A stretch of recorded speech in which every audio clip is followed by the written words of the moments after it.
Is your 2020-2023 Toyota Corolla key fob not working? It likely needs a new battery. These fobs typically use a CR232 battery, lasting 1 to 2 years, but remote start usage, especially in cold climates, can drain it faster. You'll need a new CR232 battery.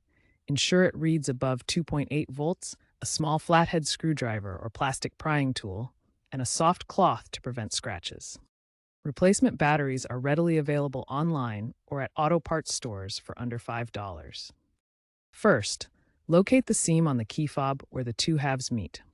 If your fob has a physical key, remove it by pressing the release button and pulling it out to avoid damage. Insert your prying tool into the seam and gently twist to separate the two halves.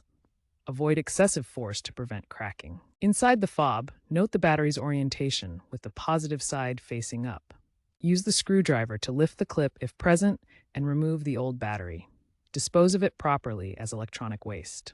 Install the new CR2032 battery, ensuring the positive side faces up and that it's firmly seated. Reassemble the fob by pressing the two halves together until they click. Reinsert the physical key if you removed it earlier.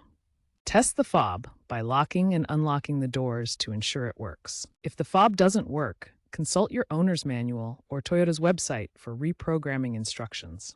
Remember to work in a dry area to avoid static discharge.